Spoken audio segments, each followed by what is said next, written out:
Bismillahirrahmanirrahim. Assalamualaikum warahmatullahi wabarakatuh.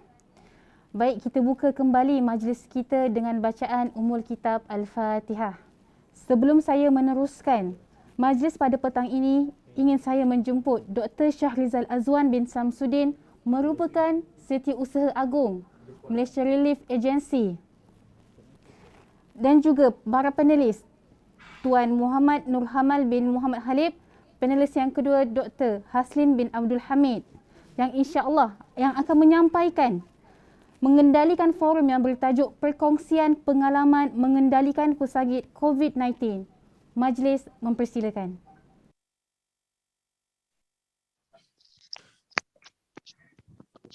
Bismillahirrahmanirrahim. Alhamdulillahirrabbilalamin. Wassalatu wassalamu ala ashrafil anbiya'i wal mursalin Sayyidina Muhammadin wa ala alihi wa sahbihi ajma'in. Rabbi syrah li sadri wa yassir li amri wahlul 'uqdatam min lisani wa yafqahu qawli. Terima kasih tadi Puan Pengerusi Majlis yang memperkenalkan saya. Dia pakai mask, kita tak kenal siapa. Mungkin Ustazah Nurul Aisyah lah.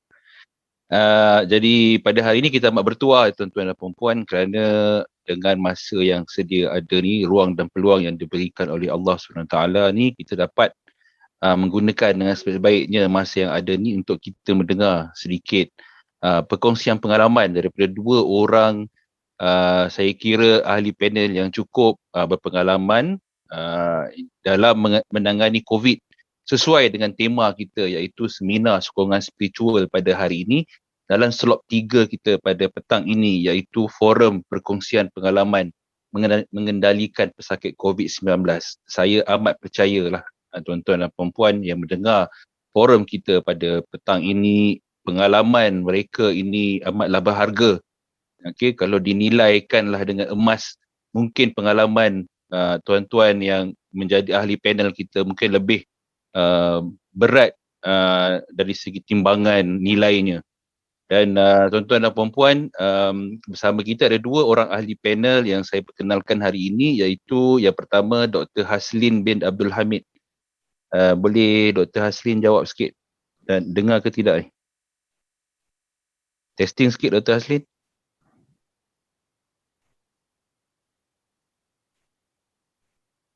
Tak dengar lagi. Panel kedua kita, Saudara Muhammad Nur Kamal bin Muhammad Khalid. Boleh Tuan Kamal testing sikit? Ya, Waalaikumsalam warahmatullahi wabarakatuh. Okey, boleh dengar ke? Alhamdulillah, boleh dengar, jelas. Okey, Tuan Kamal, ini mungkin first time kita bersua muka. Alhamdulillah, nampak muka ceria pada petang ini. Cuma Dr. Haslin ni, boleh check sikit. Oh, belum masuk lagi, tak apa. Jadi, kita tunggu Dr. Haslin dan kita Alhamdulillah boleh mulakan dulu tuan-tuan. Saya perkenalkan, mungkin Dr. Haslin saya perkenalkan dulu. Beliau merupakan pakar bius dan juga pakar dalam bidang intensivis lah dipanggil di Hospital Angkatan Tentera Tunku Mizan. Saudara Dr. Haslin ni, saya tak dapat dia punya jawatan, mungkin major, mungkin captain, saya tak berapa pasti. Boleh nanti mungkin pihak Al-Islam boleh maklumkan saya sebab nak panggil dia gelaran doktor je ke, ataupun boleh panggil dia major atau brigadier general. Okey. Beliau berasal dari Perak, orang Greek, orang Perak. Okey. Beliau dari segi pelajaran, beliau dapat MD beliau pada tahun 2007 daripada Universiti Sains Malaysia, dan beliau meneruskan kepakaran beliau dalam bidang sakit puan pula, bius pada tahun 2017 di UKM. Jadi beliau pernah bertugas di dalam negara dan juga di luar negara. Bertugas dalam negara di Hospital Seri Manjung, dan kemudian di luar negara yang saya tertarik ni sebenarnya tugasan beliau di luar negara. Beliau pernah bersama-sama dengan UN, Medical Officer pada tahun 2009 di UN Headquarters Western Sahara di Morocco. Beliau juga pernah bertugas di Mindanao, Filipina sebagai International Monitoring Team, dan beliau juga pernah bertugas di Malaysian Field Hospital Cox's Bazar. Untuk makluman, Cox's Bazar ni pelarian Rohingya yang keluar daripada Myanmar melalui sungai Teknaf masuk ke Bangladesh beramai-ramai dan tinggal di dalam kemah-kemah di atas gunung. Saya dah sampai ke kawasan ni lah. Dan beliau merupakan pakar bius sejak tahun 2015 lagi. Yang itu sedikit tentang Dr. Hazlin. Saya perkenalkan, dia sahabat saya di depan ni. Tuan Dr. Hazlin dah masuk, okey. Panel kita yang kedua iaitu saudara Muhammad Nur Kamal bin Muhammad Khalid. Boleh tengok wajah dia, personality beliau sungguh ceria. Ini macam businessman punya wajah ni, okey. Jun 2007 hingga 2009 beliau memulakan tugas beliau sebagai nurse di Lamuwayi di bahagian emergency dan accident, dan kemudian meneruskan di pelbagai department di Hospital Lamuwayi, dan beliau akhirnya sekarang ni sebagai COVID screening team di emergency di Hospital Lamuwayi sejak Mac 2021. Jadi mungkin saudara ni yang saya dapat daripada pihak hospital, mungkin ada banyak lagi pengalaman beliau. Asal mana ni Tuan Kamal? Saya asal Penang. Oh, memang anak jati Penang lah. Anak jati Penang. Tapi kalau ikutlah ni, saya duduk dekat hospital Kepala Batas ni di Pulau Pinang. Oh, sekarang ditugas di Hospital Kuala Bataya di ICU Medan ATM. Ya, betul. Ditumpangkan di sana. Dekat 2 bulan dah. Alhamdulillah. Jadi tugasan beliau memang memerlukan tenaga, pemikiran dan juga kesihatan yang betul-betul orang kata perlu fokus, ya. Dan alhamdulillah pada hari ini kita maklum bahawa Hospital Pakar Al-Islam, salah satu organizer kita, adalah sebuah hospital yang bercirikan dakwah, dan kita tahu bahawa salah satu essence dalam hospital ini, misi dan visi dia untuk melahirkan sebuah hospital yang betul-betul bercirikan Islam dan ada konsep spiritual di situ. Jadi saya sebelum kita mulakan, bagi saya masa sikit untuk saya terangkan mengenai format forum kita ni. Pertama sekali saya dah perkenalkan kita punya panel 2 orang ni. Kemudian kita akan ada sesi soal jawab. Kita akan buka lebih kurang dalam 2 round, 2 pusingan. Pusingan pertama, pusingan kedua, dan setiap ahli panel akan ditanya satu soalan. Saya minta ahli panel mungkin boleh menjawab soalan tu dalam lingkungan 15 minit untuk satu soalan. Dan lepas 2 round kita akan buka kepada para penonton. Okay? Jadi saya minta para penonton ready, boleh tanya soalan melalui chat, ataupun kalau nak angkat tangan boleh letak di sini. Mungkin admin kita boleh tolong untuk bantu peserta kita yang menonton ni untuk bertanyakan apa-apa soalan. Jadi sesi forum kita insyaAllah dijangka akan tamat dalam pukul 3.10 macam tu. Jadi ada masa yang ruang dan peluang ni, ambil peluang ini. Tuan-tuan boleh mendengar dengan teliti dan hadamkan apa yang disampaikan oleh ahli panel kita insyaAllah. Dan kemudian baru kita tutup lah. Jadi untuk pusingan pertama, tuan-tuan dan perempuan, saya persilakan Dr. Hazlin. Dr. Hazlin boleh tolong cek dia punya suara ke? Assalamualaikum Dr. Shahrizal, boleh dengar Boleh tuan. Bagus. Jelas ada bergema sikit kat situ. Tapi kita akan teruskan. Okey, Dr. Hazlin, saya dah perkenalkan Dr. Hazlin tadi kepada khalayak. Kita boleh mungkin boleh mulakan.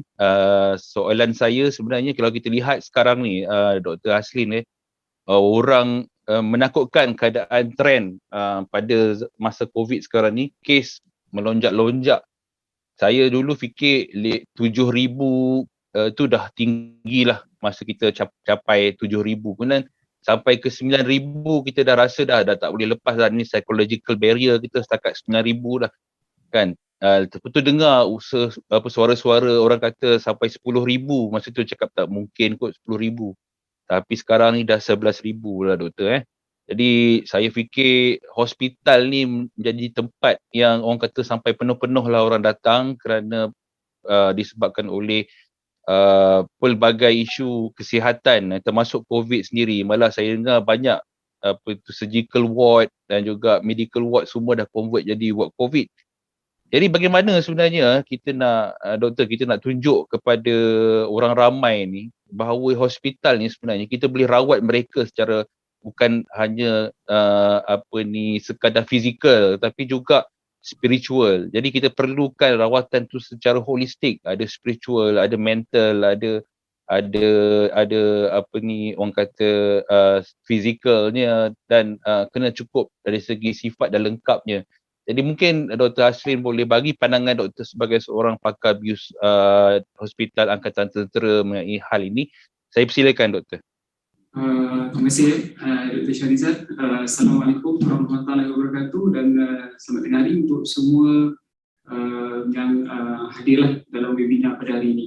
So terima kasih pada orang kata untuk introduction yang kind introduction untuk saya. So saya kenal Dr. Hasrin bin Abdul Hamid, pakar bius di Hospital Angkatan Tentera Tuanku Mizan. Okay, so dari segi saya jawab dulu yang discussion tu lah. So untuk yang pasal macam mana kita nak approach dari segi holistik lah. So suka saya untuk define dulu lah dari segi definasi kesihatan sendiri. Macam WHO sendiri ada define, dia kata bila kita kata sihat ni, bila apa maksud sihat tu, dia kata a state of a complete physical, mental and also a social well-being and not merely the absence of the disease ataupun infirmity. So basically kita define, WHO define kesihatan tu pun dah define dia sebagai holistik lah, bukan dari segi fizikal saja, dia define mental and social well-being juga. So itu satu, itu dari segi definasi WHO. Tapi benda ni pun sebenarnya dah dipopularkan oleh pakar psikologi Abraham Maslow, ni dalam back in 1960s lebih kurang macam tu. Dia kata individu, saya baca sikit lah, individu yang dapat memenuhi keperluan asas dengan sebaiknya adalah lebih sihat, lebih gembira dan dapat berfungsi dengan lebih berkesan berbanding dengan individu yang tidak dapat mencapai keperluan asas yang diperlukan. So apa yang keperluan asas tu? So tu sebab sekali kita tekankan pasal holistic approach. Bila kita kata holistik ni, dia menyeluruh. So yang kita punya pengurusi majlis telah sentuh sedikit. So saya describe lagi. So kita dalam bidang perubatan, apa yang kita buat? Psychological. So fisiologi. Apa yang perawatan yang kita buat dekat hospital, ubat yang kita bagi, IV drip yang kita bagi, ataupun kalau dekat ICU setup, yang kita bagi bantuan pernafasan, ubat support jantung dan sebagainya, itu semua adalah untuk fisiologi, untuk body fizikalnya. So itu salah satu part of holistic yang kita buat, tapi mungkin dia contribute 20% saja sebenarnya. Apa komponen-komponen lain yang dalam, bila kata-kata untuk holistic approach di dalam penjagaan perawatan pesakit ni? Yang kedua psikologi lah, yang penting. Semua equally important, semua penting, tapi saya mention satu persatu. Yang kedua adalah psikologi. So psikologi pun penting, terutama dalam keadaan COVID, keadaan semasa ni. So sokongan emosi, pesakit-pesakit COVID ni kebanyakannya semua yang terkejut tiba-tiba, yang tak jangka, tiba-tiba makin teruk. Sebab ada teori yang mengatakan pesakit COVID ni, diorang kita panggil happy hypoxic. Apa maksud happy hypoxic ni? Walaupun kandungan oksigen dalam badan dia dah makin merendah, tapi dia masih tak sedar, dia masih dalam keadaan biasa. Biasanya kalau kita oksigen tak cukup, kita akan start rasa macam lemas. Tapi orang-orang yang COVID ni, pada peringkat permulaan, mereka macam dalam keadaan biasa. Pada dia tiada apa-apa. Tapi sebenarnya, organ-organ, fungsi organ dan sebagainya dah start terganggu ataupun dah start ada kerosakan. Tapi mereka masih dalam keadaan tak sedar. So kadang-kadang pesakit-pesakit COVID ni bila tahu-tahu positif je, terus diambil, terus bawa pergi hospital, tahu-tahu dah masuk ICU dan sebagainya. So dari segi sokongan emosi sangatlah perlulah, terutama dalam keadaan pandemik ni. Ahli keluarga tak boleh ikut, kena ambil, tiba-tiba sedar-sedar dah masuk dekat tempat isolasi dengan semua orang yang tak kenal. So psychological punya komponen support, terutama sama ada daripada kalangan pesakit-pesakit itu sendiri ataupun daripada kalangan staff perubatan itu sendiri, untuk support, untuk bagi support kepada mereka ni bila dah sampai ke hospital. Itu salah satu part of holistic approach yang diguna pakailah. Saya sendiri pun bila pesakit-pesakit yang masuk dekat ICU saya, selain daripada yang saya fokus fisiologi punya komponen, perawatan, ubatan, psikologi, support saya akan bagi psikologi support. Kenapa? Sebab dia dalam keadaan tertekan, kadang-kadang datang tu bersama suami dan isteri, dua-dua dimasukkan ke hospital, tapi suami dah dalam ICU, isteri masih di dalam ward contoh. Lepas tu bahatan bilik suami dah makin pulih, suami keluar, isteri pula masuk ke dalam ICU. So mungkin dia tak berjumpa pun, dah 2 minggu kat dalam hospital tapi tak berjumpa. So dia pun nak tahu apa jadi. So semua tu adalah komponen emosi. So ada yang pesakit saya yang sampai refuse, tak nak pakai oksigen, tak nak makan ubat, tak nak ikut perawatan yang kita minta kerana emosi terganggu.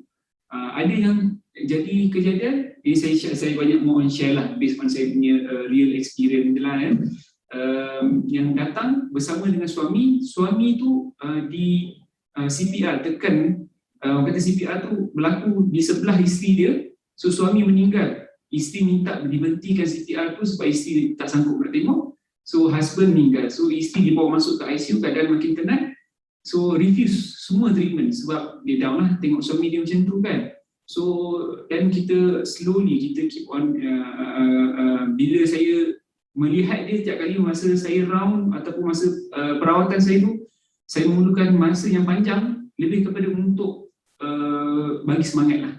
So tu komponen emosi itu satu.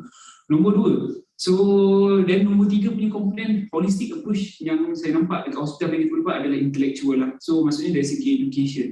So education kena keep on bagi education dekat pesakit, kena terangkan progres penyakit ni macam mana dan sebagainya supaya dia tahu apa yang akan berlaku, apa yang telah berlaku dan apa yang patutnya dia kena buat berdasarkan intellectual ataupun education yang dia dapat itulah.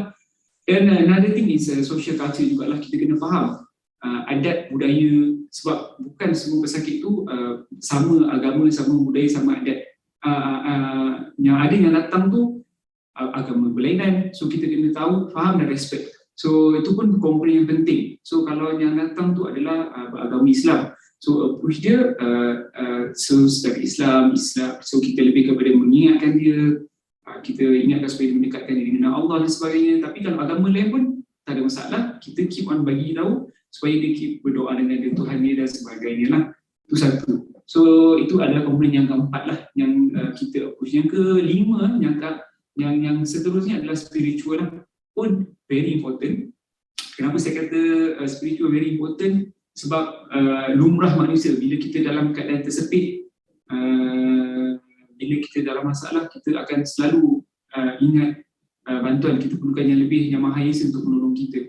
So itu sebab pesakit-pesakit saya akan selalu ingatkan mereka bila masuk ke dalam, terutama dalam ICU ni biasanya tempat yang kritikal lah, dah end of the orang kata tempat lah kan, dah tak boleh support dekat ward dan sebagainya. So saya akan ingatkan mereka dari segi sembahyang, walaupun kata tak boleh nak bangun secara biasa, orang kata rusah dalam sembahyang ni. So kita akan keep on encouraging supaya diorang keep on ingat kepada Allah, sembahyang, ingatkan sekarang ni dah waktu zuhur. Sebab kalau dalam ICU, macam ICU kat Tuanku Mizan ni, kita orang tak ada tingkap. Dia ada part yang ada tingkap, part tak ada tingkap. Tapi kebanyakan yang tak ada tingkap ni, dia tak nampak apa-apa, tak tahu apa yang berlaku kat dunia luar. Siang malam pun dia tak tahu. Kadang-kadang dia pun tak tahu dah seminggu, 2 minggu kat dalam ICU tu. So bila dibangunkan daripada koma ataupun sebelum ditidurkan, kita akan keep on bagi tahu, okay, now dah waktu zuhur, cik boleh sembahyang dulu lah kata.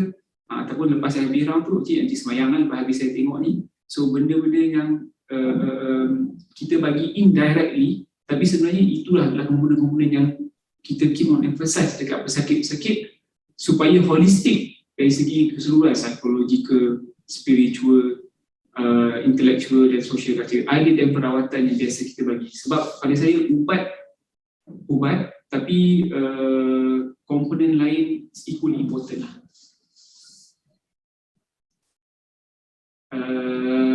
So itulah saya rasa yang soalan tadi tu, saya dari segi holistic approach yang saya sibukkan adalah yang tadi itulah 5 perkara tadi. Okey.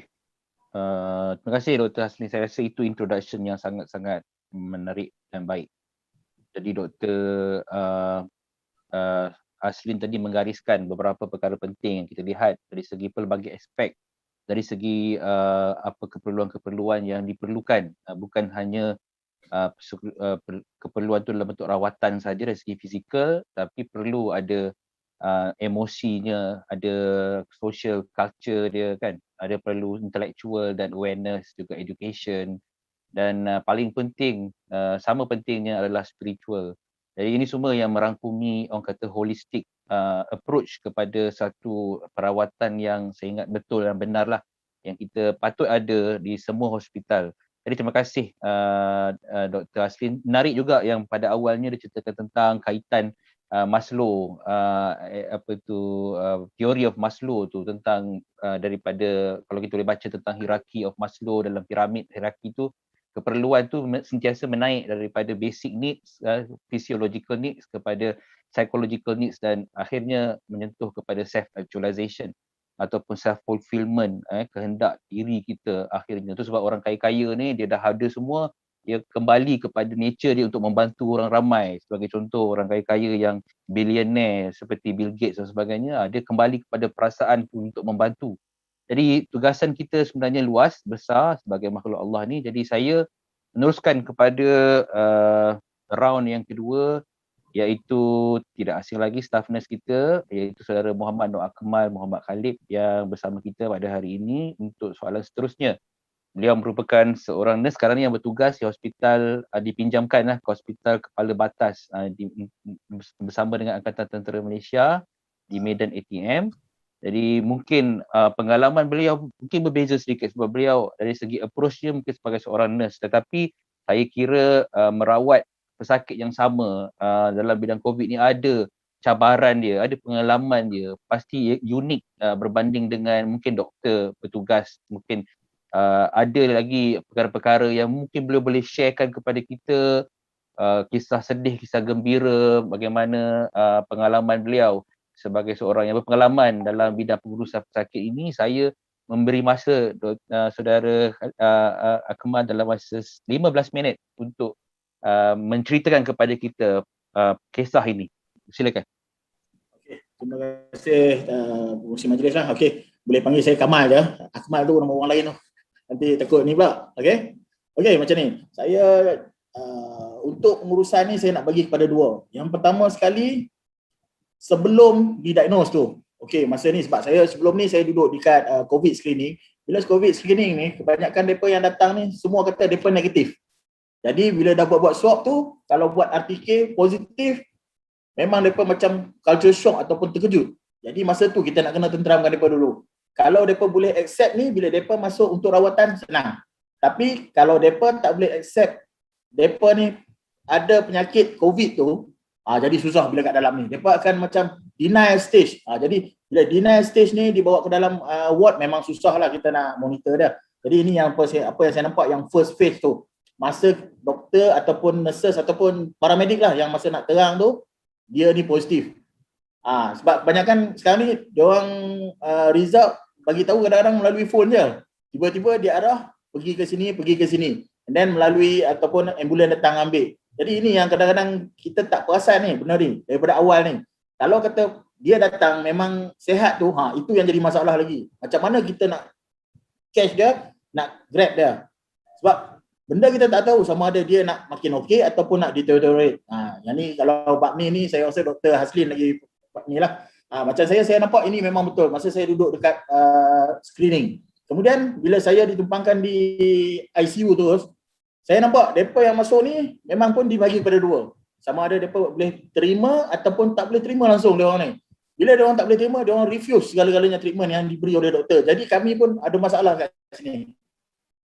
Jadi dekat sini kadang-kadang kita terpaksa menggunakan pendekatan cara agama. Kita banyakkan suruh mereka istighfar, ingat balik apa semua. Kadang-kadang mereka macam lupa siapa dia ni. Kadang-kadang yang datang tu kadang bukan kita tahu mereka tu imam, tok siap yang selalu pergi masjid, pergi surau pun banyak. Tapi bila datang kat sini, selepas 3-4 hari baru dia orang kadang-kadang sedar apa yang terjadi kat mereka tu. Jadi dalam masa yang terdekat tu kita tak nampak dia orang boleh sedar ke tak sedar tu. Okey, untuk yang bila kita tengok secara ni lah. Jadi bila kita nak merawat tu kadang-kadang kita orang pun terpaksa nak tengok betul ke dia ni. Kalau dia boleh accept dengan tu, kerja kita senang. Macam doktor cakap lah, nak kena bagi psikologi. Bukan senang saya rasa. Kadang-kadang berbuih kadang-kadang. Treatment, kadang-kadang bila kita bagi oksigen yang tinggi tu, kadang-kadang memang menyusahkan. Sakit, dia orang tak boleh nak terima. Sebelum ditidurkan lah. Kalau ditidurkan tak apa, kita boleh bagi dengan medication apa semua. Tapi hak sebelum tu, kalau dia orang boleh terima treatment ataupun rawatan yang kita beri tu, dia memudahkan. Tapi daripada segi ni, yang saya nampak kalau kata spiritual ataupun daripada segi outsider, kalau kata sebelum COVID, banyak orang boleh datang, bagi nasihat, bagi ni. Tapi bila masa COVID ni, susah. Kita paramedik ni lah yang nak kena tolong. Kadang-kadang dekat dalam, contohnya masa ICU, macam doktor cakap tu, tak ada cermin langsung. Memang betul, kita duduk dalam kontena. Okay? Dalam kontena tu, memang kita sendiri pun kalau kata kita masuk, kalau petang tu, kadang-kadang keluar dah tengok, gelap dah kat luar tu. Jadi macam mana pula pesakit yang duduk dalam tu? Saya pun bayangkan saya dekat situ. Memang susah lah kan. Okay? Kemudian, daripada segi kebersihan, kadang-kadang mereka tertanya-tanya, kebanyakan pada mereka pakai di ICU ni, mereka pakai paip kencing dan pakai pampers lah kita kata. Okay, sebab bila nak buang air tu kan. So, macam mana kita nak pastikan? Ada setengah-setengah ni kadang-kadang ambil ringan sebab bab kebersihan ni. So, jadi bagi saya bila kita nak cuci tu kadang-kadang memang saya teliti sikit lah. Especially kadang-kadang memang kita orang kata sampai kadang-kadang banyak kali lama lah. Terutama kalau mereka yang lepas makan ubat berak ke apa tu, memang kita akan terpaksa cuci bagi bersih-bersih. Kalau tidak kadang-kadang saya rasa bersalah. Ini diri saya sendiri. Sebab apa kita rasa bersalah? Kalau aku semayang tai ada di pungkuk lagi macam mana? Bahaya ni kan. Jadi saya ambil merawat ni, saya anggap saya rawat tu, kalau saya duduk di situ macam mana? Ini yang saya bawakan pendekatan dekat sini, dekat situlah di ICU Medan ni. Jadi pengalaman saya tu banyak lagi lah. Kalau diikutkan, ada satu pakcik ni, dia masuk mula-mula. Kemudian yang kedua, anak dia masuk. Jadi dekat situ, dia orang macam betul-betul sedih. Jadi saya terfikir macam mana aku nak bawa bagi dia orang ni boleh happy. Ataupun bila happy, maksudnya perawatan kita lebih senang. Sebab apa? Dia boleh terima kita, dia boleh ni semua. Jadi saya pun dekat sana, saya kadang-kadang sambil menyanyi, sambil istighfar. Kadang-kadang saya menyanyi lagu-lagu Islam. Kadang-kadang saya cakap, pakcik, ni dah waktu semayang dah pakcik ni. Jangan lupa ni. Nanti kan kita sama-sama duduk kat dalam, nanti susah nanti. Melawak-melawak lah. Jadi saya dekat sana, kebanyakan pasien tu yang belum ditidur ni, saya suka buat happy dekat sana. Jadi sebab tu, saya pun kadang-kadang karakter tukar juga. Tapi kadang-kadang memang mental saya pun koyak juga kat dalam tu. Bila orang tanya kat kita, pakcik nak mati ke? Aduh, saya nak jawab apa? Saya bukan Tuhan. Saya kata. So, kita usaha, kita doa banyak-banyak. So, saya banyakkan pendekatan saya. Kalau yang Islam ni, selalu saya cakap ada orang, pakcik, kita sama-sama, kita tasbih. Masa saya bagi ubat tu memanglah, pakcik, subhanallah pakcik, kau kuat sikit pakcik. Yang tu yang saya boleh lah kan. Okay, kadang-kadang yang satu yang saya rasa ralat sikit, contohnya kalau macam kami duduk dalam ICU, kami jaga 12 pasien sekaligus. Bila 12 pasien tu, yang masuk cuma dalam 4 ataupun 5 orang saja. So jadi bayangkan kalau 12 pasien tu, masa kita masuk satu shift tu, 4 ke 5 orang nak jaga 12 pasien ni. Memang kita ada campur lelaki dan perempuan. Permasalahan utama ni ialah aurat lah. So saya minta maaf lah, kadang-kadang ada juga yang perempuan tu kita terpaksa. Kadang-kadang dia orang buka tudung apa semua. Tapi kita ingatkan apa, saya lelaki. Sebab apa bila kita pakai tutup semua tu, dia orang ingat kadang-kadang kita ni tak tahu lelaki ke perempuan. Jadi sebab kita tutup muka, nampak mata je. Semua nampak, kalau kata yang putih tu nampak putih je. Yang nampak gelap-gelap je. Macam saya nampak gelap je. Semua gelap daripada atas sampai bawah kan. Baju je putih. Jadi kita cakap, saya lelaki, saya ni, nanti kalau nak ni tutup aurat. Itu saya cuba jaga benda-benda ni, saya cuba jaga lah. Okay, daripada lain tu, kemudian kalau kata nak merawat ni, kebanyakan kita kena kerja, kami sebagai jururawat kena bekerjasama dengan doktor lah. Memang kadang-kadang kalau kita bayangkan nak pusing pesakit kalau dah intubate tu, memang kita kena jaga. Sebab apa? Kalau kita sendiri ditidurkan, kita nak pusing tu, bukan boleh main pusing seorang-seorang. Kurang-kurang pun 6 orang ke 7 orang. Itu paling kurang lah nak pusing patient, nak ni lagi. Memang orang kata apa, hektik lah. Dan bagi saya paling penting sekali dekat sini, untuk para medik, doktor, memang dia kena kuat semangat. Kalau dia tak kuat, boleh menangis. Masa first saya jejak kaki kat sana tu, nangis saya sendiri. Saya tak tahan. Sebab apa? Ada satu kes, seorang perempuan ibu mengandung tanya saya, macam mana keadaan baby dalam perut? Allahu Akbar, saya nak jawab apa ni? baby dalam perut. Macam mana saya nak cerita? Dia tanya kat saya. Kalau kata dia tanya kat doktor, lain lah sikit. Doktor mungkin explain cara medikal. Saya kata, saya ni pun bapak juga. Saya baru teringat bini saya pun mengandung. Aduh, kalau bini saya ada kat situ macam mana? Oh, pening saya kan. Lepas tu saya pun istighfar banyak-banyak. So saya pun masa tu jugalah saya cakap dengan dia, Kak, istighfar Kak banyak-banyak. So kita ingat balik kita asal daripada mana. So saya pun bersembang dengan dia. Saya kena bersembang dengan dia. Bersembang untuk saya dapatkan semangat balik. Bila saya dah dapat semangat, baru saya boleh kata, Kak, insyaAllah kalau kata ada rezeki, baby ni akan keluar selamat. Masa tu baru saya pun, aku pun tiba-tiba ni keluar daripada topik ni. Aku tak tahu nak jawab ni mula-mula. Jadi saya pun dekat situ. Saya banyak cari kekuatan dengan pesakit sendiri. Kemudian kawan-kawan lah. Doktor-doktor, kadang-kadang ada doktor ni bagus. Dia bagi semangat kat kita. Jadi bila kita ada semangat, baru kat dalam tu kita ceria. Kalau kita ceria, pesakit-pesakit kita pun nampak happy. Jadi sekarang ni saya bawa konsep tu. Biar kita masuk tu kita happy dan kita ceria. Baru kita boleh nak merawat pesakit dengan kita boleh bagi full ni lah dengan ni. Okey? Untuk tu lah. Okey? Jadi saya rasa yang tu yang main lah untuk saya. Bagi saya sebab saya ni jururawat kan. Kalau kita ikut ni treatment lebih kepada doktor lah kita ikut. Tapi daripada segi psikologi tu memang kita selalu lagi satu minta family member setiap masa kalau boleh call. Tapi jangan call silap masa. Kadang-kadang pukul 1 pagi nak call, itu ganggu pula patient. Kalau boleh tu kita ada masa-masa tertentu tu kita minta dia call. Macam waktu siang, waktu tengah hari, waktu dah sebelum tidur tu kalau boleh call. Sebab apa? Kita tak tahu patient tu boleh bangun pagi ke tak boleh bangun pagi ke macam mana kita tak tahu. Jadi setiap kerap hubungi patient tu. Ni lah. Okey. Saya rasa itu je kot dulu. Okey, Cik Kamal, terima kasih. Maaf tadi nama salah sikit. Yang Kak Kamal, dia punya Kamal. Tak apa. Terima kasih Tuan Kamal di atas perkongsian beliau. Kita dengar cerita tu pun agak sayu je. Mungkin ni pengalaman setiap orang ada berbeza-beza dan unik antara satu perawat dengan perawat yang lain. Yang penting saya sokong tadi apa disampaikan oleh saudara Kamal tadi mengenai penjagaan aurat dan sebagainya. Mungkin itu ada benda yang kita terlepas pandang dari segi pengurusan pesakit. Dan Cik Kamal tahniah kerana melihat ada benda-benda yang ini terjaga dari segi itu. Jadi saya kembali kepada panel satu kita, Dr. Haslin. Just untuk makluman semua, kita buka soalan sekarang lah. Siapa ada soalan boleh ajukan kepada chat kita, type sikit je apa soalan-soalan yang tuan-tuan puan-puan boleh tanya. Boleh letak di situ siapa yang kita akan aju soalan tersebut, sama ada Tuan Kamal ataupun Tuan Dr. Haslin mengenai apa-apa soalan. InsyaAllah pihak panel kita boleh menjawab soalan tersebut lah. Okey, baik.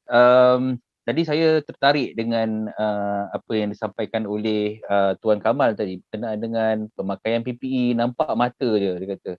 Jadi kadang-kadang untuk kita tengok pada dua segi lah, dari segi pengurusan aspek ni, spiritual ni mungkin kepada pesakit, tapi dalam masa yang sama kita juga nak tengok urusan spiritual untuk perawat yang merawat. Okay, kita ada doktor, kita ada nurses.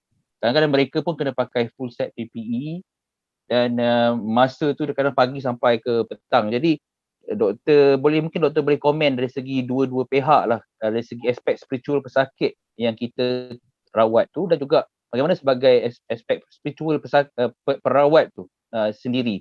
Macam mana kita nak menghandle atau mengawal, contohnya kalau dah full tu nak solat macam mana, apa isu-isu yang with regards to dia isu COVID. Selain daripada itu, ada apa-apa tak isu lain yang mungkin doktor boleh cadangkan atau sebutkan di sini supaya kita semua dapat ambil maklum. Terima kasih. Silakan doktor. Terima kasih. COVID-19 ni saya just retrospektif ni saya panggil cerita balik lah. So kita start dalam lebih kurang 2019. So 2020 macam tu, Hospital Mizan ni kita start terima pesakit pertama Januari lebih kurang macam tu. Tentera yang balik dari Wuhan, China tu sendirilah. So Hospital Angkatan Tentera Mizan ni dia tak ada fungsi sebagai COVID hospital until now lah sebenarnya, tapi selektif kita terima terutama untuk anggota tentera ataupun dan keluarga mereka. So start pada tu kita start terima dan kita set up ICU, Dewan Bedah. Sebab bila saya abuse, saya involve ICU dan Dewan Bedah lah. So pasal COVID tu sendiri. So dan dalam masa yang sama juga kita macam yang terbaru minggu sudah bila kita tengok keadaan makin tak terkawal, so fungsi Hospital Tunku Bizan ni kita expand, kita jadi disaster management zone, kita aktifkan benda tu. So kita start menerima lagi banyak lah daripada yang central command center dekat Maid lah. So diorang start keluarkan pesakit yang perlu memerlukan hospital dan dimasukkan, antaranya itu Tunku Bizan lah selain daripada hospital lain. So pertambahan tu kita nampak makin banyak lah pesakit COVID ni dimasukkan ke hospital yang dalam Klang Valley. So untuk yang dari segi cabaran lah kepada pesakit tu sendiri, kepada petugas kesihatan tu sendiri, dua ada cabaran dari segi spiritual support dan sebagainya.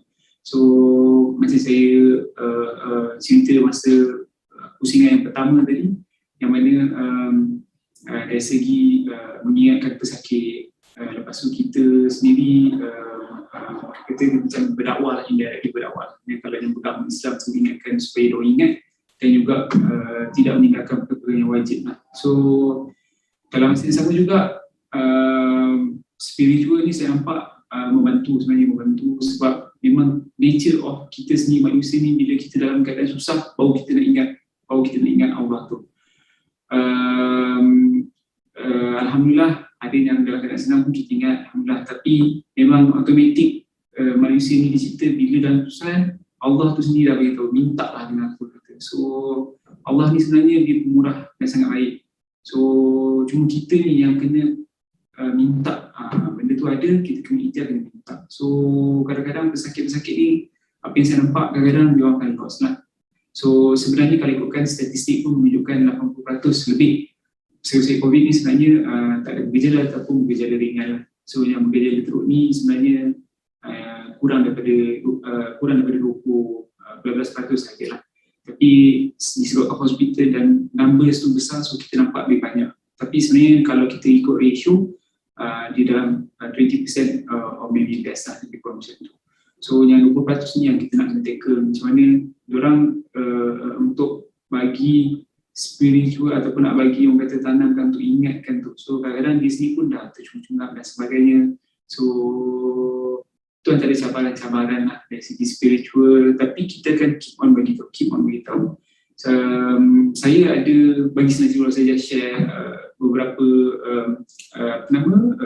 insiden lah antara yang saya rasa terpanggil lah. Salah satu dia yang kes CPR di sebelah isteri suruh berhenti semua tu. Antara yang lain tu contoh status bila hantar keluarga diberitahu mak ayah kena ambil masuk hospital, so anak tak tahu. So apa yang kita buat, so kita sebab sekarang ni semua jadi normal baru, semua orang kena pakai webinar. Kita sekarang pun forum pun dalam webinar, so semua disebabkan COVID-19 ni kita evolve daripada tak pernah sebenarnya Zoom tak ada siapa nak pakai, webinar tak ada siapa nak pakai, so sekarang semua kena pakai. Even pesakit kat dalam ICU pun kita galakkan through webinar saya, sebab memang orang tak boleh communicate, tak boleh nak dapat apa-apa information pasal keluarga. So kita adakan supaya orang boleh call video dan sebagainya. So dalam sesama juga kadang-kadang kita akan call family untuk supaya ingatkan juga keluarga dia ataupun siapa-siapa yang kat dalam tu untuk ni lah, untuk supaya ingat tak tengah semayang dan sebagainya. Itu pun salah satu komponen yang kita tekankan. So dari segi macam petugas kesihatan, saya sendiri pernah juga involve macam kes untuk swab.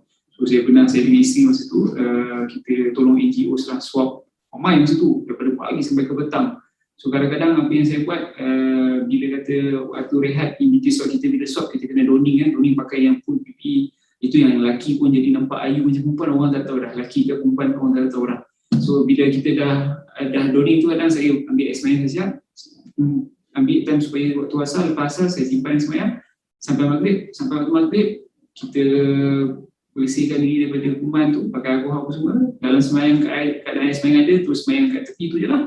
So dekat mana-mana tempat yang ada kita terus sembahyang. So lebih kurang macam tu lah. So senario dia berubah lah, kita tak macam dulu.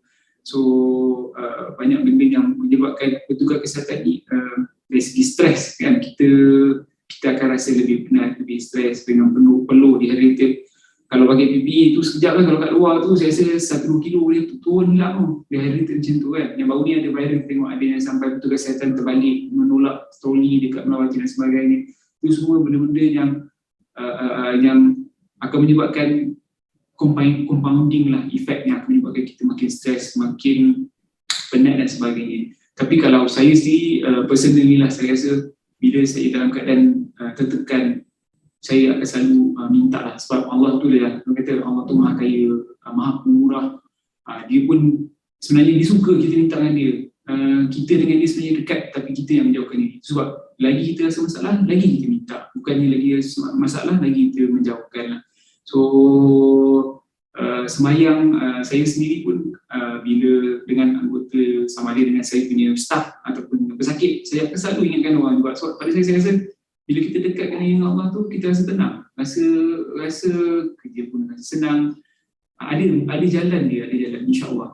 So itu antara yang saya nampak lah. So tu sebab spiritual ni very important. Benda ni bukannya kita maksudnya kita cakap tapi kita sendiri rasa tak. Tapi even dekat KKMB level sendiri pun saya tahu dekat Sungai Buloh contoh, dia ada satu unit special, unit khas spiritual dan kesihatan hospital. Dekat Sungai Buloh sini memang diwujudkan. Yang saya jumpa ni dalam artikel tu, Dr. Ahmad Fahmi Mat Shah Sahari, dia ketua unit spiritual dekat kesihatan hospital Sungai Buloh. Memang unit tu diwujudkan khas untuk menolong sama itu pesakit tu sendiri, keluarga kepada pesakit sendiri, ataupun kepada petugas kesihatan tu sendiri untuk bagi support. Mungkin hospital lain tak ada, tapi mungkin indirectly kita boleh adakan dengan cara macam ni lah. Kita mengingatkan, kita bagi tahu, kita tengok konsep framework apa yang nak buat dan kita amalkan dekat tempat kita. Sebab kadang benda tu tak semestinya kena ada proper sebelum kita boleh buat. Mungkin kita boleh buat dulu, lepas tu kalau kita nampak bagus, dan kita start implement dekat tempat praktis kita tu lah. Dan kalau tanya saya dari segi situasi sekarang ni, saya tak rasa benda ni akan berakhir dalam masa yang terdekat.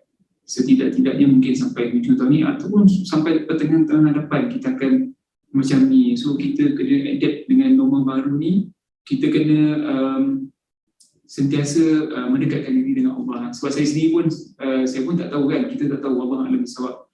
Walaupun kita cuba protect diri kita pakai full PPE dan sebagainya, tapi kalau benda tu orang kata kun fayakun lah, maksudnya kalau kata jadilah, kalau nak kena lah. So itu sebab kita sendiri pun, saya tiap kali kalau nak keluar rumah tu, saya akan selalu tengok isteri dan anak-anak tu, saya isi macam mungkin tu adalah yang terakhir saya tengok. Saya tak tahu sampai bila kan, kalau tiba-tiba saya pergi, saya keluar, saya posting, saya tak boleh balik lah tengok luar. Paling cepat lagi 2 minggu, 10 hari selepas tu. So itu sebab spiritual is very important, dekatkan diri dengan Allah very important. Dan benda tu saya akan selalu ingatkan kepada anggota bawahan, staff saya. Sekali kita panggil anggota lah. So staff bawahan saya dan juga dalam masa sama pesakit-pesakit lah. Sebab pesakit-pesakit even lagi dekat sangat dengan kematian tu, cuma kita tak tahu bila lah. Kita semua sama. Okay, saya silakan balik ke Dr. Syarizal. Baik, terima kasih Dr. Aslim.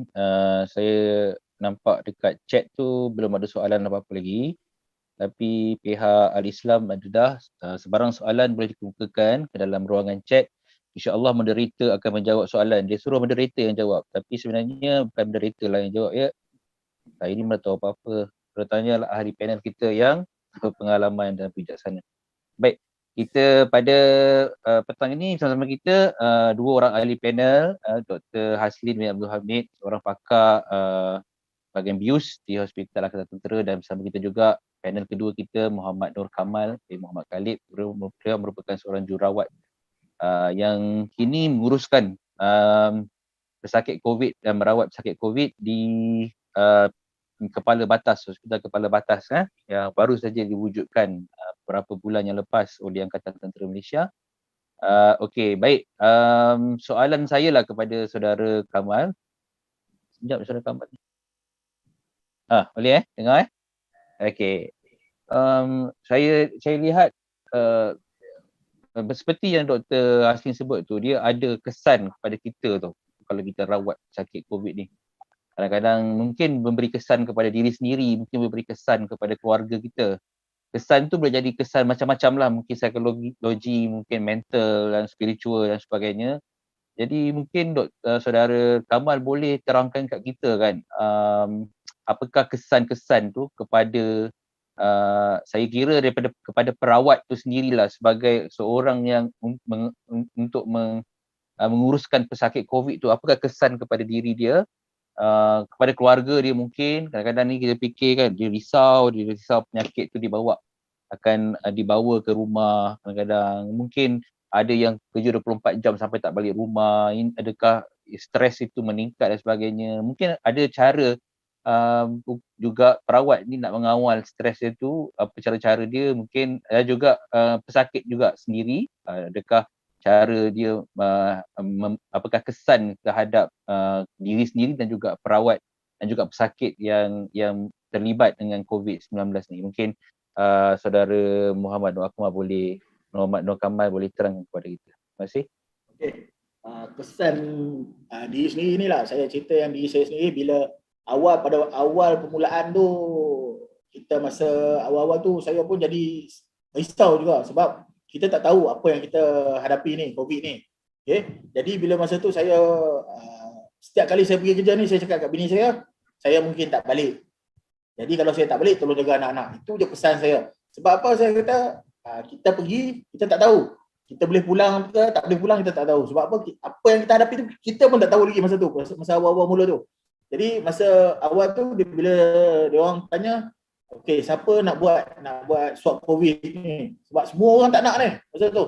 Menolak-nolak sebab kita orang hospital swasta. Jadi siapa nak buat? Jadi saya pun saya kata berserah pada Allah. Saya kata saya volunteer diri saya sendiri. Masa tu nak swab dulu dekat unit swab COVID lah untuk pesakit yang bergejala. Jadi kita dah tubuhkan di hospital private saya lah masa tu. Jadi masa tu tiap-tiap hari saya balik benda yang sama juga. Jadi kalau ada masa itulah saya gunakan masa sempat tu untuk bersama-sama berjemaah dengan family.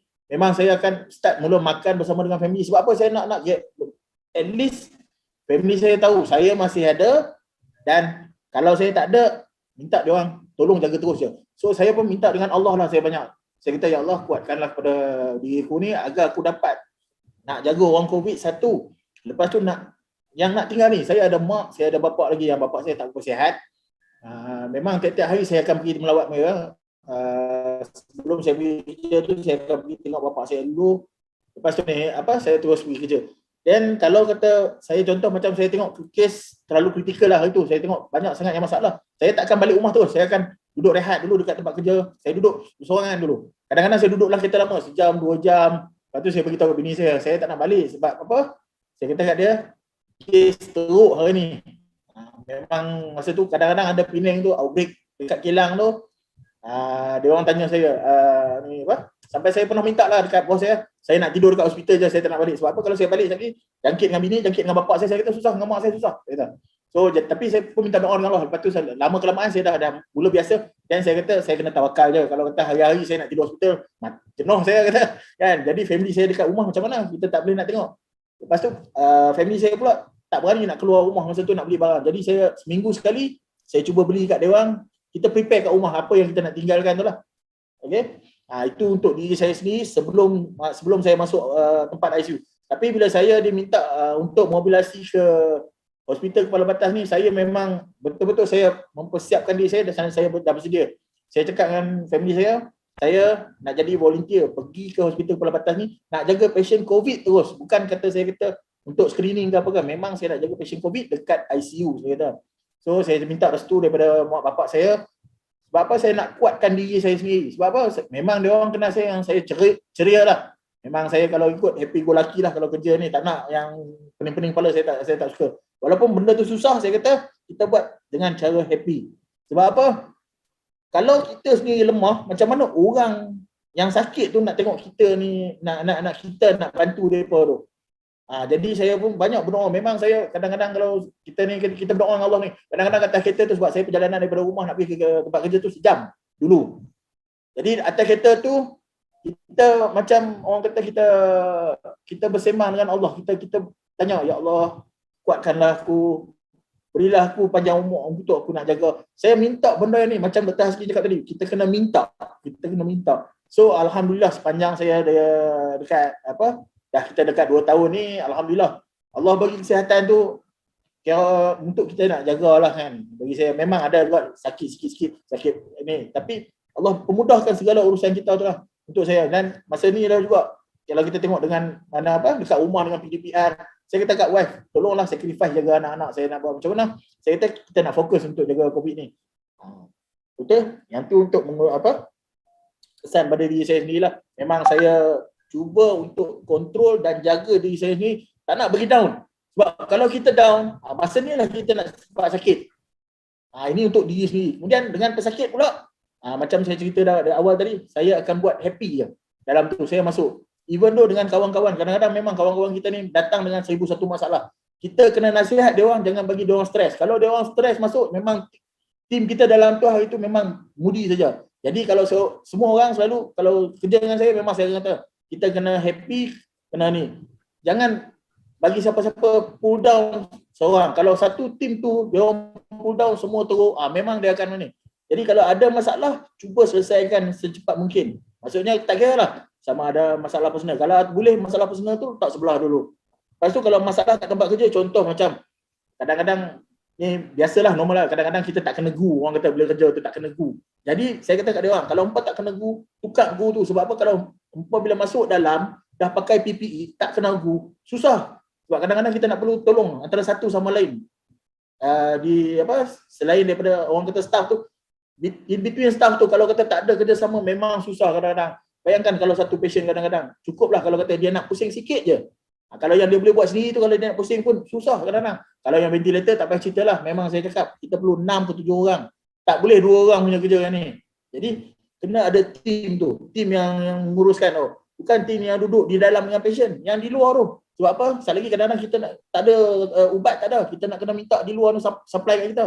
Jadi tim tu penting juga. Jadi sebab tu, bila kita kerja ni, kena kerjasama. Memang saya ni tengok, benda ni memang perlukan banyak kerjasama lah. Jadi sebab tu, tim tu kena kuat. Kalau tim tu lemah, memang kalau kita tengok hari tu memang caca merbah je. Kalau kita tengok dalam dalam kita nak merawat pesakit ni, dia jadi macam kalang-kalibut sangat.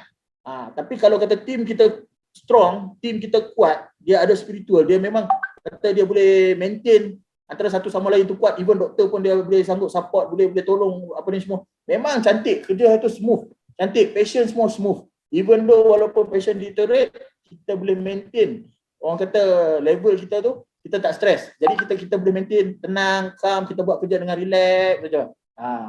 Memang kalau kerja kat ICU ni, memang saya ni first time, saya tak pernah kerja ICU sebelum ni. Memang hectic. Saya pun terkejut juga bila masuk ICU tu kan. Sebab saya daripada ED, lepas tu pergi klinik, pergi ward, tiba-tiba terus lompat masuk ke ICU di COVID ni, untuk COVID ni. Wah, memang satu benda yang lain. Dan kebanyakan orang ingat ICU ni semua pasien ditidurkan. Actually tak semua yang ditidurkan. Ada setengah tu yang boleh bercakap, boleh bersembang. Jadi kita kena tengok aspek ni. Kalau yang dah tidur tu, memanglah kita tak bercakap dengan dia orang. Tapi kalau dia orang tu orang kata tak ditidurkan, dia orang boleh bercakap. Saya lebih suka bercakap dengan dia orang. Kita bersembang. Jadi bila kita bersembang dengan mereka rasa macam dengan seronok.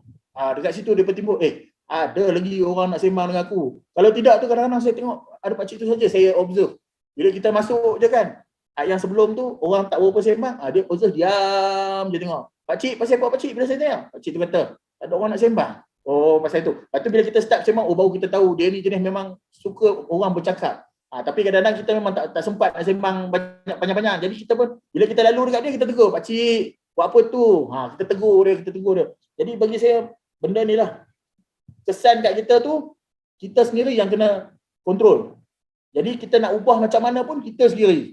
Kalau kita rasa kita nak down, memang kita down lah. Tapi kalau kita rasa kita nak keluar daripada down tu, memang kita yang kena buat. Bukan orang lain. Tapi kita boleh bantu kawan-kawan kita nak menguruskan dia punya stres ataupun bukan dia punya masalah tu, kita boleh bantu dia. Ini yang saya kata yang support kawan-kawan punya support dalam healthcare worker ni pun memang sangat-sangat penting lah. Sebab kalau tidak, macam yang kita kata lah, boleh collapse lah healthcare ni kalau tak ada support. Tapi saya rasa sekarang ni kat Malaysia ni support dia masih kuat lagi lah. Okay, saya kerja dekat Kepala Batas ni, kita ada daripada swasta banyak hospital, kemudian KKM sendiri dengan anggota tentera. So memang saya kerja dengan diorang ni, memang saya cakap terus terang, saya buat happy. Saya happy dengan mereka. Even dalam dekat sana tu, kalau saya tengok ada yang macam mereka stress tu, saya akan cakap dengan apa masalah, boleh sembang dengan saya, boleh cerita dengan saya kata, saya buat tempat saya sendirilah. So memang saya akan kata, kita jangan letakkan stres, jangan letakkan masalah kat sini. Letak sebelah dulu. Sebelum nak masuk, nak pakai PPE, letak sebelah. Kadang-kadang ada yang memang sampai terduduk dalam tu. Lepas 4 jam, 5 jam pakai terduduk. Tak boleh nak buat apa, tak boleh nak jalan. Kita bawa dia keluar pun ada. Tapi benda ni kita kena maintain lah. Kena selalu cakap dengan kita punya partner yang nak bekerja tu sama. Selain daripada pesakit. Okey, untuk side sakit pula, untuk pesakit, memang saya macam yang saya cakap, kena bersembang, kena bercakap. Sebab kalau kita tak bercakap dengan mereka, kadang-kadang mereka ni macam duduk alam hayalan pun ada. Kita duduk sembang-sembang, kita duduk ada mereka duduk ada alam hayalan. Hayalan. Sebab kadang-kadang ada yang setengah tu dia kata, mana anak saya? Tanya, anak pakcik tak ada lah. Ni bukan kat rumah ke? Ada juga yang macam tu. Jadi kita nak kena tengok mereka punya mental status tu. Kadang-kadang mereka tak ada dekat situ. Jadi kita kena sentiasa mengingatkan mereka, kita bercakap dengan mereka. Kalau untuk pasien yang tak tidur. Untuk pasien yang ditidurkan ni kan, saya selalu, kalau kata yang Muslim tu, saya kata kat dia, suruh mengucaplah, kita tepi telinga dia tu, saya selalu mengucap kat dia lah pelan-pelan. Asyhadu an la ilaha illallah wa asyhadu anna Muhammadar Rasulullah. Itu saja yang kita boleh buat. Dan sebelum mereka tidur tu, kita minta mereka mengucap dululah. Tapi selalunya bila waktu nak ditidurkan ni, kita serahkan kepada doktor lah. Doktor yang banyak akan bagi bimbingan. Tapi kalau bila doktor Cina, doktor selain daripada Muslim, kita akan bantulah untuk bercakap dengan pesakit-pesakit Muslim ni. Kalau pesakit bukan Muslim pun, saya still akan cakap benda yang sama juga, tapi kita kena cakap dengan cara yang lain lah sikit lah. Kita kena cakap, ingatkan Tuhan you, banyakkan sembahyang dengan Tuhan you, doa dengan Tuhan you. Kita nak, itu saja yang kita boleh bantu mereka lah. Untuk kalau dekat ICU ni, kalau kata nak macam bantuan lain tu untuk nak sembahyang apa semua tu, bagi saya tak ada masalah sangat. Cuma bila mereka minta, kita akan tolong. Tapi kalau ni, kadang-kadang kita bagi mereka ni lah hanya lah. Okey, saya serah balik pada Dr. Syariza.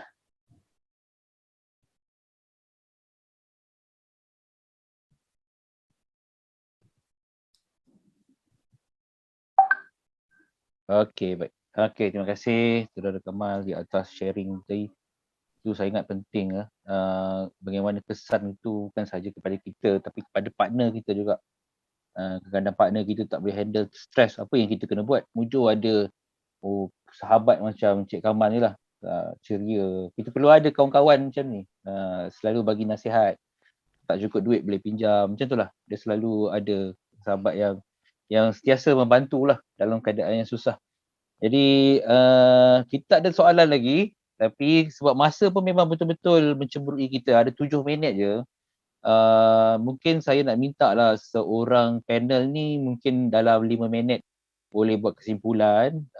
Cuma mungkin saya tertarik tadi dengan Dr. Kamal sebut tentang bila saat-saat terakhir tu doktor yang bersama pesakit. Jadi saya percaya Dr. Haslin ni pengalaman beliau bersama saat-saat akhir dengan pesakit yang terpaksa diintubasikan, ada yang berjaya, ada yang gagal dalam proses saat-saat akhir tu, apa sebenarnya yang Dr. Haslin sebut kepada pesakit supaya kita boleh tahu, kita boleh dengar dan kita cakna supaya berlaku kepada kita apa kita boleh buat jika tidak ada doktor lain. Jadi Dr. Haslin yang tinggal contohnya kan, apa last minute nasihat yang kita boleh sebut kepada pesakit kan, daripada mengucap syahadah, apa lagi mungkin bercakap dengan keluarga, apa pula cadangan nasihat kepada keluarga pula, mungkin Dr. Haslin boleh kongsi kat kita lah saat-saat akhir ni, penting ni. Silakan. Terima kasih Syariza. So biasanya sebab masa yang ada tu singkat lah. So dan selalunya bila kita decide untuk intubation ataupun decide untuk tidurkan dia tu, So keadaan dia tu dia tak stabil dan sebagainya. So kalau kata contoh dia masih boleh dengar, boleh faham, saya akan selalu suruh bagi dia saat-saat akhir. Kita kan, pada saya kita tak boleh dengan bagi harapan palsu lah. Maksudnya kalau kata kita rasa keadaan dia makin teruk, memerlukan tidur dan keadaan tak stabil, saya akan beritahu. Sebab kebanyakan pesakit saya, soalan yang akan commonly ask lah, dia akan tanya berapa lama tidur, berapa lama nak ni, so itu common lah. So saya akan cakap InsyaAllah kita akan cuba tidurkan bila elok kita bangunkan, tapi ada kemungkinan boleh tidur terus makcik atau pakcik. Saya akan beritahu macam tu lah. Kita cakap berlapik tapi dalam keadaan yang kita tahu sebenarnya ada kemungkinan dia boleh terus pergi. So kalau ada masa saya akan bagi tak lama lah, sebab selalu keadaan dia kita ada mungkin dalam 5-10 minit kan, keadaan makin teruk, so kita tak nak dia makin teruk, so kita akan bagi masa sekejap, cakap dengan anak, dengan keluarga lah. Dalam setting COVID ni memang itu cara dia lah, video call lah, memang tak ada cara lain lah. Tapi kalau dalam keadaan biasa, ICU biasa, then kita akan call keluarga, kita akan panggil keluarga datang. So kadang-kadang kita bagi dia spend masa dulu dengan anak-anak ataupun ahli keluarga yang terdekat lah sebelum kita tidurkan. So apa yang selalu saya ucapkan ataupun saya pesan sebelum saya start bagi ubat, kita bagi ubat dia akan terus pingsan, tak sedar kan. So ada kemungkinan jantung boleh terus berhenti masa tu. So biasanya saya akan suruh mengucap 2 kalimah syahadat, lepas tu saya akan suruh baca bismillah. Last sekali saya sendiri pun akan ikut sama. Sebenarnya saya akan ikut sama dengan pesakit tu sendiri. Setiap kali nak buat benda tu, saya sendiri akan cakap asyhadu la ilaha illallah, asyhadu anna Muhammadar Rasulullah. Asyhadu la ilaha illallah, lepas tu kita baca bismillah, tu tidur. Sama-sama dengan dia, bagi dia ulang. Lepas tu bila dia dah buat semua tu, dan saya akan mulakan proses untuk bagi pingsan dan tidur lah. So tak panjang, singkat, tapi selalunya kita akan tekankan dua benda tu. Maksudnya bagi peluang akhir dan keluarga, bagi tahu betul kemungkinan tak bangun terus, dan seterusnya proses tu, dan dengan baca bismillah dengan syahadat. Even kadang-kadang saya diberikan bila katakan contoh dipanggil masa tu pesakit dah tak sedar pun, so saya still akan bisik ataupun saya akan suruh 2 kalimah syahadat tu, lepas tu baca bismillah. Terus kita masukkan kata proses intubasi atau masuk tube tu lah. So sama juga, even kalau kata contoh saya bukan berada di tempat yang untuk masukkan tube dan sebagainya, katakan contoh saya punya perbuatan ataupun pakar lain yang buat, so saya akan cakap juga pesan ucap dulu kalimah syahadat dulu kalau nyembah dalam Islam lah. So baru kita proses dengan intubasi ataupun bagi dia pingsan koma.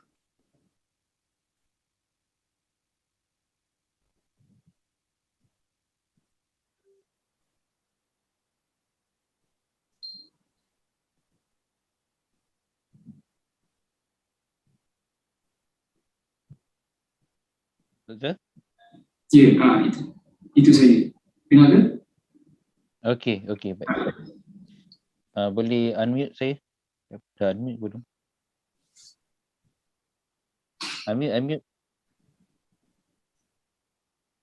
Okey, doktor boleh dengar suara saya?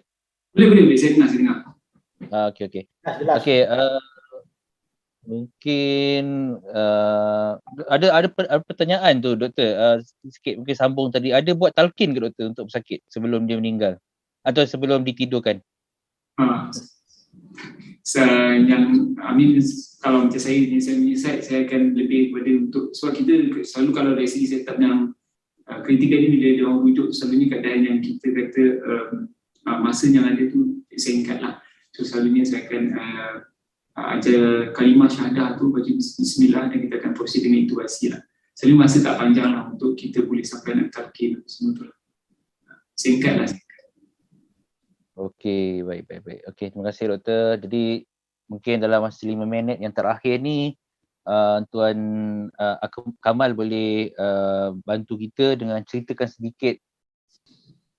Okey, mungkin Tuan Kamal boleh ceritakan kepada kita apa nasihat-nasihat Tuan Kamal yang mungkin terakhir ni kepada mereka yang di sana yang penonton kita adalah diri daripada doktor dan juga nurses. Mungkin ada nasihat terakhir sebab kita ada tinggal 5 minit lagi. Silakan Tuan Kamal. Okey, pertama sekali untuk semua yang dalam ni boleh kata healthcare lah kan. Saya kata terima kasih Tahniah, Syabas. Teruskan usaha lah. Kita belum lagi berjaya, so harap-harap kita akan berjaya. Kita kena berusaha sampai berjaya. Sebab apa? Kalau tak berjaya ni pun susah jugalah kan. Pertandingan berlalutan lagi lama, lagi susah. Okay, jadi kita kena berusaha kuat lah. Okay. Kemudian untuk semua healthcare ni, kita kena bantu sesama kita lah. Kan? Especially kadang-kadang kalau kita tengok kawan-kawan kita kalau down, jangan biar dia down terus. Kita kena bantu dia. Untuk kawan-kawan kita ni. Tak kira lah lelaki ke perempuan ke, tapi kena ada batas jugalah benda tu kan. Ada limit dia lah. Sampai takat mana yang kita boleh bantu tu, kita bantulah. Sebab apa? Kalau kata dia orang down, maknanya tim kita yang down. Bukan kita orang lain. Tak kira lah doktor ke, perawat ke, even kadang-kadang yang kita punya pembantu tu, yang tolong hantar barang angkat ke sini pun, itu pun cukup penting bagi kita. Kalau kita tak jaga, kalau kata mereka tak ada ni macam mana kan kita? Kita jangan tengok kita aja, kita tengok orang lain semua. Jadi tim kita tu, tak kira lah siapa yang ada dalam tim kita tu, kena jaga semua, tak kira. Kalau kata dekat PPV tu mungkin daripada segi yang yang tunjuk guide masuk tu, kalau tak ada tunjuk guide masuk tu, macam merebah depa. Jadi kita kena jaga tim kita ni. Kalau ada seorang tak sihat, kita cepat-cepat take care dia dulu. Sebab apa? Kalau kita boleh jaga 1,000 orang, macam mana kalau yang kita ni rosak, macam mana kita nak jaga 1,000 orang tu? Kalau kita yang ni tak ada. Jadi kita kena fikir, kita nak jaga yang ramai, bukan orang ramai nak jaga kita lagi sekarang ni. Sekarang ni kita yang nak jaga mereka dulu. At least kita jaga tim kita, so kemudian tim kita ni akan buka lagi besar. Jadi itu yang saya nampak lah. Sebab kalau kita ikut dekat dalam kita punya ratio pun, satu doktor, lepas tu jururawat beberapa, dalam 4-5 jururawat, kemudian berapa ratus patient, macam tu. Jadi kita kena tengok ratio kita ni. Tim kita ni kena kuat ni. Daripada doktor, jururawat, pembantu perubatan apa semua ni, PPK ke, tak kira lah, attendant ke. Ini yang kena ni. Farmasi, juru x-ray, tak kira. Tim kita ni kena kuat. Kita kena bantu tim-tim kita ni. Kalau ada yang down, tolong cepat-cepat. Kadang-kadang kita tak perasan. Kita terlupa yang geng-geng kita ni. Spirit dia kat mana? Kalau kita tak ada benda-benda ni, macam mana? Jadi kadang-kadang kalau kita tak payah cakap banyak lah, orang supply ubat ni, tak ada orang supply ubat, penat kita nak cari kat mana ubat. Lepas tu yang buat x-ray, tak ada orang nak buat x-ray, macam mana nak tengok severity dia punya paru-paru tu. Jadi semua ni main peranan ni. Jadi kita kena tengok tim kita tu. Bukan tim kita ni kata-kata kalau doktor saja tak, ataupun nurse saja ke, tak. Tim kita tu semua yang duduk jaga dalam tu memang kita kena kuat. Jadi tak kisahlah daripada segi apa sekalipun, kita kena support each other. Daripada segi spiritual, tolong-tolong. Kalau kata bab duit tu saya tak berapa nak pasti sangatlah. Tapi kalau kata ada sikit-sikit tu boleh tolong, bukan tak boleh. Sikit-sikit boleh lah. Kalau banyak-banyak tu kita pun kadang-kadang takut miss juga. Okay? Okay, yang tu yang kita nak jaga tim kita tu. Kemudian daripada segi outside tu, apa yang kita boleh, kita tolong sebarkan benda yang betul saja. Dan kalau boleh, yang tak betul tu kita cuba betulkan. Contoh macam kadang-kadang saya tengok kawan-kawan saya, dia sebarkan WhatsApp. Kadang-kadang kita tak jaga benda ni. Kadang-kadang bila terkena tempias dekat kawan-kawan kita ataupun family kita, kita jadi marah. Bila kita jadi marah kadang-kadang, benda ni yang nak bawa ke tempat kerja kita tu. Kadang-kadang pesakit kata kita buat macam cacat pesakit kita yang merawat yang pesakit halal balai. Agak-agak kot. Kadang-kadang saya marah kadang-kadang. Kita buat dengan penuh hati. Jadi kadang-kadang kerana seorang ataupun 2 orang yang tak buat tak betul, jadi habis semua. Jadi kita kena perbetul ni daripada awal ni, tim kita tu. Sebab tu saya pentingkan tim. Kalau tim kita lemahlah semuanya. Kalau tim kita condemn. Tapi kalau tim kita terbaik, memang terbaik. Tapi setakat hari ni saya tengok alhamdulillah lah, memang KKM, tentera, polis, semua yang jaga ni cantik. Cuma orang kata daripada segi pematuhan tu adalah sikit kokak-kokak, apa tu kita kena perbaikan. Tapi kalau kes sekarang ni yang naik tu memang kita dah tak boleh kontrol sebab kes perodik terlampau banyak dah lah. Kan? Okay? Jadi bab kes ni saya tak mau masuk campur, bukan susah lah benda ni pasal dah luar kawalan kita dah kan. Cuma daripada segi saya, apa yang penting kita jaga tim kita tu, at least kita boleh bagi yang terbaik untuk semua masyarakat kat luar. Okay? Baik daripada segi spiritual ataupun daripada segi kekuatan rohani semua tu lah. Kan? Kita kesihatan pun kena jaga, rohani pun kena jaga. Okey? Okey, Dr. Syahrizal. Terima kasih Tuan Kamal. Saya rasa diskusi kita hari ini agak menyeluruh. Kita nampak perspektif dari sudut bukan sahaja pesakit tapi juga dari sudut petugas itu sendiri. Macam mana apa yang Tuan Kamal sebut tadi, bagaimana kita lihat keadaan di mana stres tu boleh juga berlaku kepada kita sebagai petugas kesihatan. Jadi bagaimana kita sebagai team members, setiap orang itu mempunyai peranan masing-masing. Seumpama akar-akar dalam sebuah pokok lah. Ada yang fungsi dia di ranting, ada yang fungsinya di daun, ada fungsi daun yang luruh pun sentiasa ada fungsinya. Jadi setiap orang itu mempunyai tugas dan peranan masing-masing untuk membangunkan dan juga meningkatkan lagi orang kata pesakit kita punya keadaan untuk improvekan lagi. Jadi alhamdulillah kita telah tamat kepada seminar sokongan spiritual kita ni dengan slot 3 kita, forum perkongsian pengalaman mengendalikan pesakit COVID-19. Saya selaku moderator ingin mengucapkan jutaan terima kasih kepada panel kita iaitu Dr. Hasrin bin Abdul Hamid dan juga panel kedua kita Staff Nurse Muhammad Nur Kamal bin Muhammad Khalid yang telah menyumbangkan idea dan pengalaman masing-masing yang begitu berharga sekali untuk kita tanam dalam pemikiran kita, menjadi guide dan juga menjadi hidayah kepada, bukan hidayah lah, menjadi tunjuk ajar kepada kita untuk kita meneruskan sumbangan kita untuk mengendalikan pesakit-pesakit, khususnya pesakit COVID-19 yang sekarang ini semakin meningkat keadaan dia.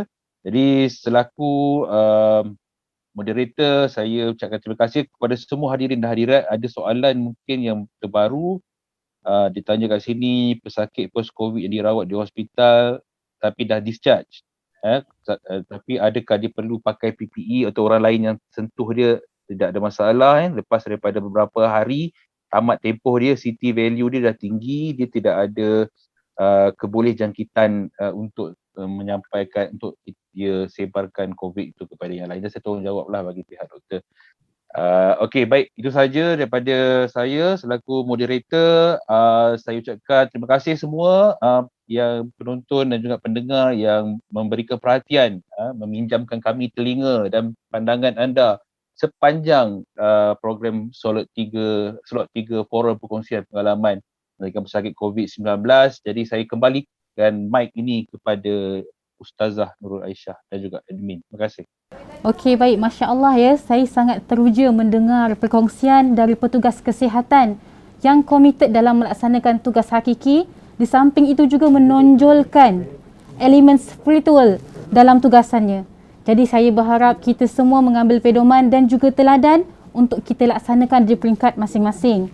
Majlis mengucapkan ribuan terima kasih kepada Dr. Syahrizal Azwan bin Samsudin yang merupakan Setiausaha Agung Malaysia Relief Agency dan kesemua panel forum di atas perkongsian sebentar tadi.